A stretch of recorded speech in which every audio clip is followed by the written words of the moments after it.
오늘의 묵상 한 장은 시편 30편입니다.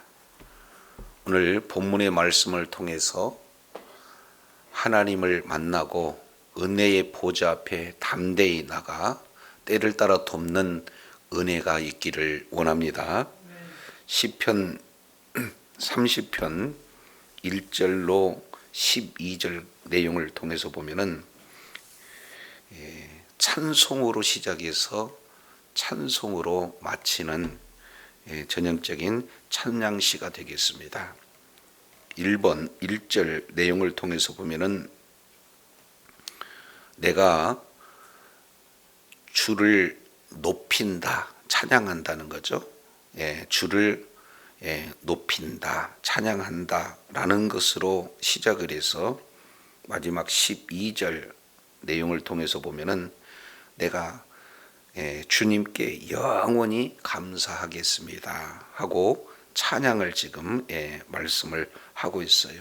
그래서 다윗의 모든 삶의 그런 여정 가운데 하나님께 찬양하고 또 찬양의 삶을 살면서 마지막까지도 영원토록 찬양하겠다 하는 그런 결단, 다짐, 이 내용이 시편 전체 내용을 지금 구성하고 있습니다. 그래서 이 시편 30편 1절부터 12절까지 내용은 첫 번째 1절부터 3절까지 내용은 영혼을 이렇게 건져주심에 대한 초창기 찬양입니다. 초반부예요. 두 번째 4절부터 5절까지 이 내용은 아주 핵심적인 내용이고 중반부 찬양이 되겠습니다. 그래서 모두가 다 우리 함께 주님을 찬양하자 하는 그런 찬양에 동참할 것을 권유하고 있다면, 이제 6절부터 12절까지 이 내용은 후반 찬양이에요.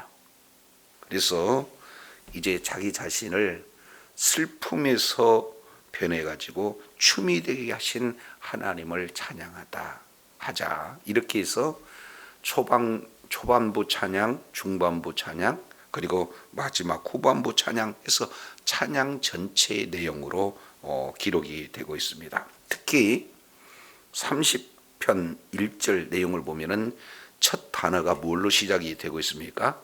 여호와여, 이렇게 시작을 하고 있죠.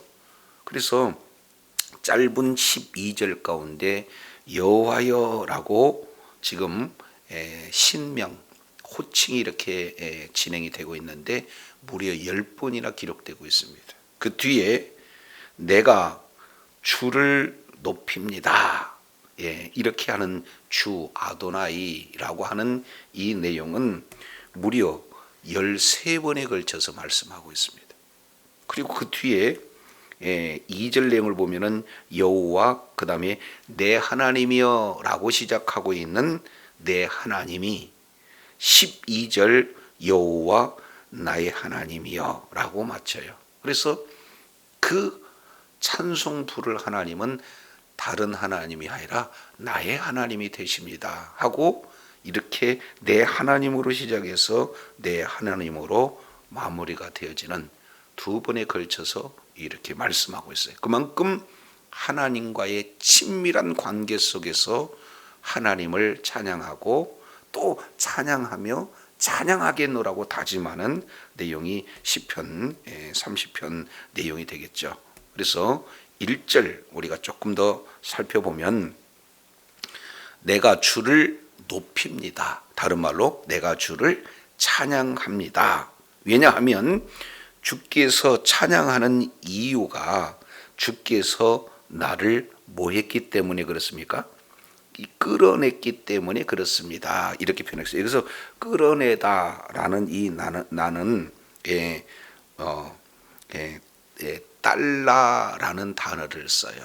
그래서 끌어내다는 것은 우물에서 물을 깃다, 이렇게 그 원문 내용이 그렇게 됩니다. 그러니까 지금 현재 다윗은 죽음이나, 그러니까 질병과 같은 그런 어떤 큰 죽음의 상태에 놓여져 있는데 거기에서 우리 하나님께서 아주 깊은 우물에서 자기를 높이 끌어올려 건져내신 그런 어떤 상황을 하나님 앞에 나도 하나님을 높이 올려드리겠습니다. 다른 말로 찬양을 이렇게 하고자 합니다 하는 그런 내용을 표현하고 있어요. 그래서 구체적으로 우리 하나님께서 어떻게 구원해 주셨는가 하는 그 구원의 4개의 동사가 연이어서 기록이 되고 있습니다.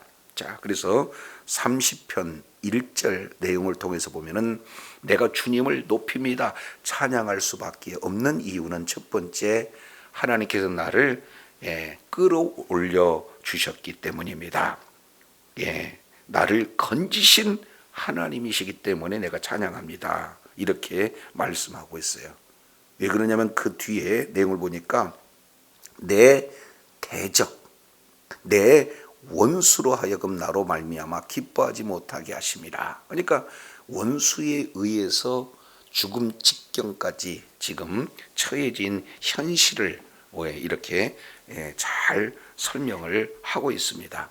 그래서 그 원수가 이제 질병이 됐든지 여러 가지 피치 못할 문제가 됐든지 실질적인 원수가 됐든지 이런 상황 속에서 이끌어 주신 것 하나님 앞에 찬양한다는 거죠. 두 번째입니다. 2절 내용을 보면은 여호와 내 하나님이여 내가 주께 뭐했기 때문에 부르짖어서 우리 하나님께서 나를 뭐했기 때문에 그렇습니까? 고치셨기 때문에. 여기서 고치다라고 하는 이 내용은요, 바로 이제 질병에서 치료해 주셨기 때문에 그 치료해 주신 것에 대한 감사입니다. 세 번째, 깊은 물에서 나를 건져내 주시고, 두 번째, 아주 죽음의 그런 어떤 질병 가운데 나를 건져내 주시고, 세 번째입니다. 3절 내용을 보니까 여호와여 주께서 내 영혼을 어디에서? 스올에서 끌어올려 주셨기 때문에 내가 찬양합니다. 지금 여기서 스올이라고 하는 것은 결국에 죽게 되면은 묻히는 장소거든요. 그렇기 때문에 죽음의 문턱까지 지금 떨어졌다는 거죠. 근데 그러한 죽음의 문턱에 떨어지는 그런 위기 속에서 우리 하나님께서 살려주셨다, 고침받았다, 이러니 하나님을 찬양하지 않을 수 없습니다. 네 번째 내용을 보니까 결국에는요, 나를 살려주셨기 때문에, 무덤으로 내려가지 않게 하셨기 때문에, 살려서, 그렇기 때문에 지금 현재 다윗이 절망적인 상황 속에서 이 문제를 해결해 주실 분이 바로 주님이십니다 하고 전적으로 하나님 앞에 매달렸어요. 그렇게 주님 앞에 기도했을 때 우리 하나님께서 들어주시고 깊은 웅덩이 같은 우물 같은 그곳에서 끌어올려 주시고, 그리고 질병에서 고쳐주시고, 아예 음부에서 스올에서 끌어내 주시고 결국에 나를 살려주신 하나님, 내가 하나님을 찬양합니다 하는 이 초반부 찬양의 모습이 이렇게 소개되고 있어요. 그러니 이런 절박한 위기 속에서 구원받는 그런 어떤 다윗이 하나님을 찬양한 그런 어떤 내용처럼 저와 여러분의 모든 삶의 현장 속에서 크고 작은 문제들을 만날 수 있잖아요. 그럴 때마다 주님께 기도하고 또 주님의 도우심으로 말미암아 구원의 역사가 늘 삶의 현장에 드러날 때 다윗처럼 하나님 앞에 찬양하는 저와 여러분이 되어야 될 줄로 믿습니다. 그런데 중요한 것은 4절에서 5절, 이게 키아즘 구조 내용을 통해서 본다면 가장 핵심 부분에 이렇게 놓여져 있는 부분입니다. 4절 보시겠습니다. 주의 성도들아, 이렇게 말씀하고 있어요. 여기서 주의 성도들아라고 표현하고 있는 것을 이걸 하시딤 하시드 이렇게 얘기해요. 신약의 하시딤 이네 바리새인 이렇게 표현하는 거죠. 근데 여기서 주의 성도들아 라고 얘기하는 것은 하나님께 자신과 똑같은 은혜를 받은 자들아, 이렇게 말씀하고 있어요.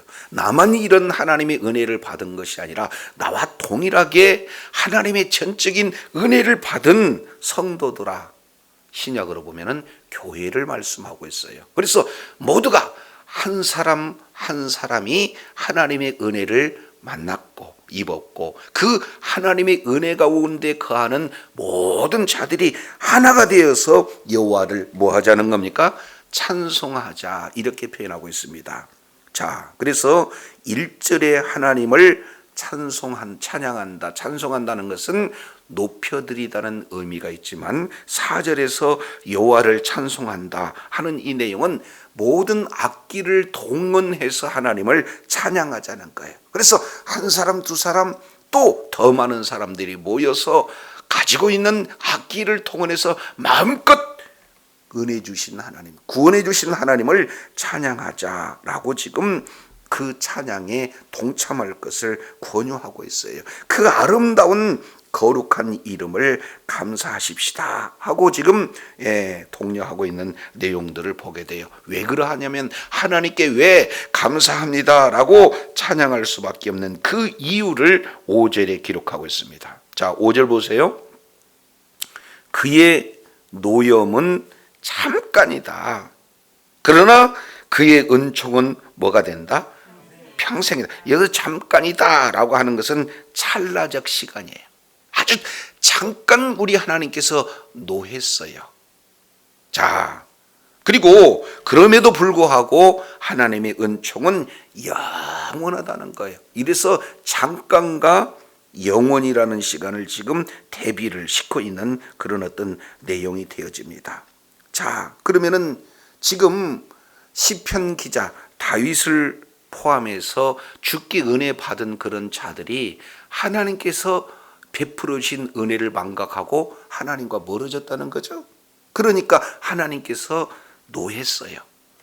바로 주님 품으로 돌아오라고 하나님께서 여러 가지 환경으로, 질병으로, 또 여러 가지 문제로 돌아올 수 있도록 이렇게 했어요. 그런데 이런 내용을 알고 즉각적인 회개를 통해서 하나님의 은총이 이제 임했는데, 그 은혜는 뭐하다는 겁니까?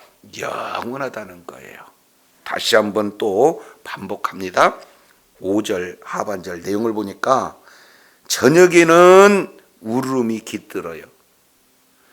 많은 사람들은 아플 때 낮보다도 밤에 저녁 때 더 아프잖아요. 그러니까 얼마나 심각한 상황이 되겠습니까? 그래서 저녁에는 울음이 이제 있어요. 잠깐, 이것도 잠깐이죠. 저녁이라는 한시적인 시간. 그런데 아침에는 뭐가 나타난다는 거예요? 기쁨이 나타난다, 이렇게 표현하고 있습니다.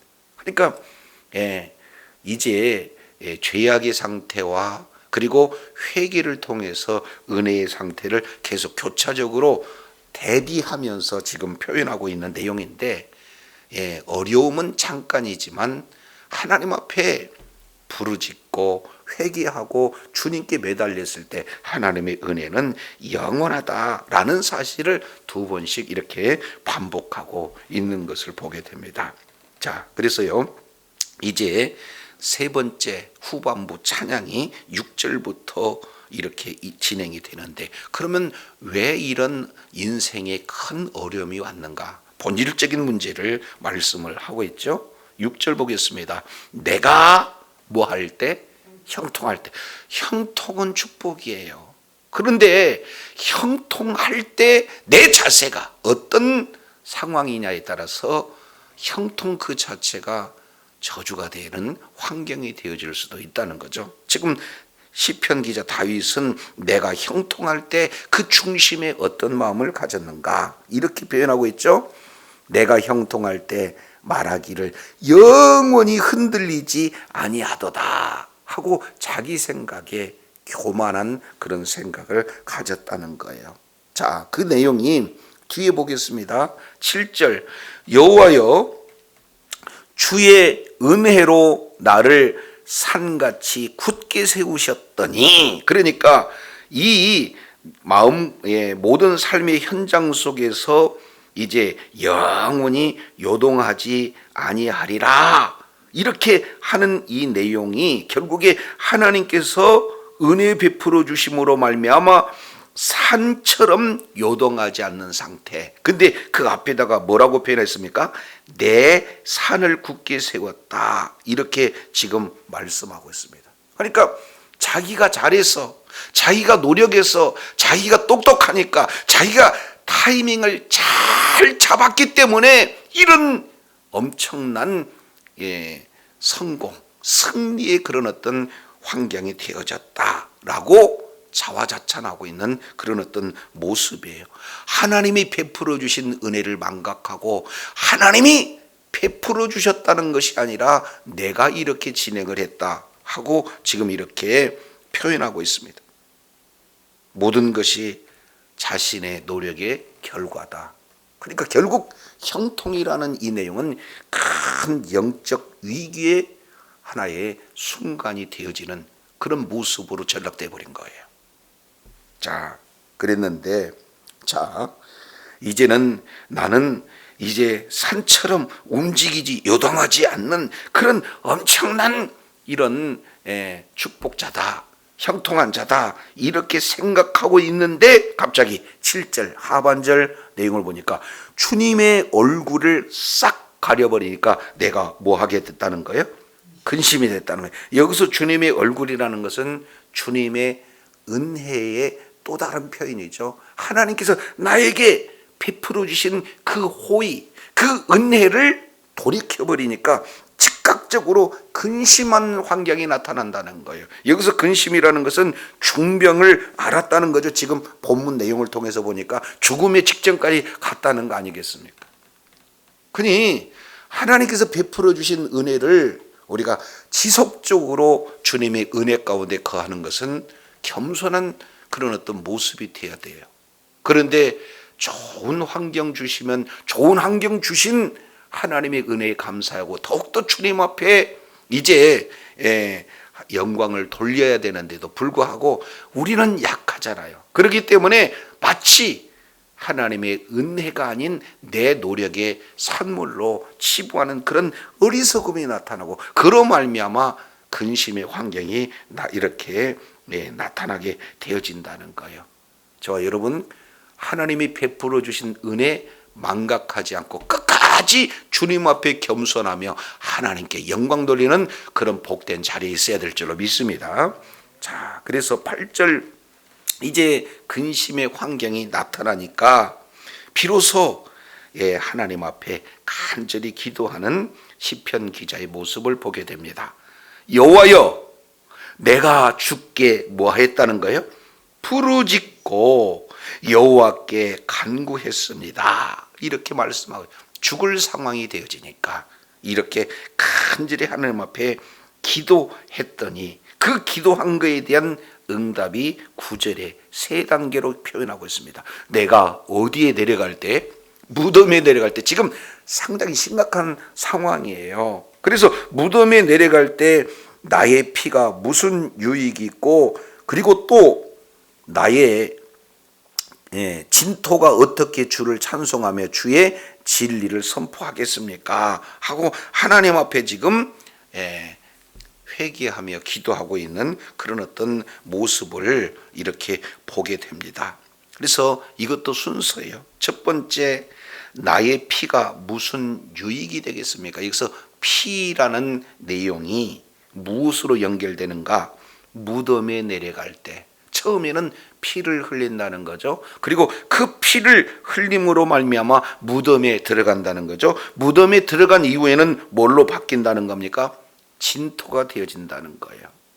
내가 하나님 피 흘려 죽어 흙에 묻히게 되고 결국에는 없어진다면은 제가 하나님 앞에 찬송을 하고 제가 진리 가운데 거하면서 그 진리를 증거하는 증인의 삶을 살아야 되는데 죽으면 찬송도 못하고 죽으면 진리를 선포하지도 못하잖아요.